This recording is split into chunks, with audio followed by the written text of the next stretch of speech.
এই ভিডিওটাকে আমি দুটো মিস্ত্রির কাম পার্টে তুমি ভাগ করতেছো করেছি। কি এটা লিগা? হচ্ছে তুমি কি প্রথম পারবা পার্ট। এই কাম? তো এর থেকে ভালো কিপটা বাপের মিস্ত্রি ডাক প্রথম দাও। পার্টের এই ভিডিওটা দেখুন। মিস্ত্রি ডাক দিব, মিস্ত্রি ডাক দিলে বাড়িতে ফ্যান 400 টাকা খারাপ বিল হয়ে গেছে, চাইবো, এর কিপটা থেকে বাপ ভালো কি আমি করছে ঠিক দেখুন। করে লই। তুই ও বেশি নিজেই কথা না কয়ে মিস্ত্রি, প্লাসটা দে। মানে অলরাউন্ডার এলো যাকে বলে। পেলাস।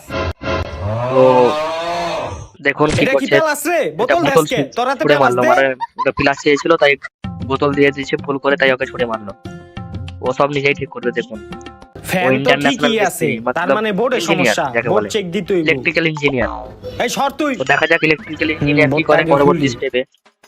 বাবা ও সেই হুনো, বোর্ডটাকে পুরো এই রিস্কে খুলে মিলিও না, এর থেকে ভালো মিস্ত্রি ডাক এবং দাও। খুলে তুই তার বেশি মধ্যে কথা কবি না, দেখে ঘরের ভিতরে একটা কি কাজ করে না, হয়েছে না আমি কাজ হয়েছে। করতেছি, হ্যাঁ আমারে বাধা সে আর দিতেছে। কি বুঝবে মিস্ত্রি ঘন্টা। আইলে মিস্ত্রির বিল কে দিব? তুই দিবি? ও তাও 400-500 টাকা বাঁচাবার ধান্দা। তো সে জানে না যে 400-500 টাকার বদলে পুরো এডি ধর তো। 2000 টাকাও দেখছ খরচা এই করতে পারে তারটা, এই একটা ভুলের তারটাই জন্য। ছুটাই না আসছিল। এটা হচ্ছে এখন যদি ইলেকট্রিক্যাল মিস্ত্রি আনতাম, মিস্ত্রি লাগাই কইতে 500 টাকা কমেন্টে দেন। জানাও কিপটা বাপ কার কার আছে সব জায়গায় বেশি এরকম। বুঝলো হয় না।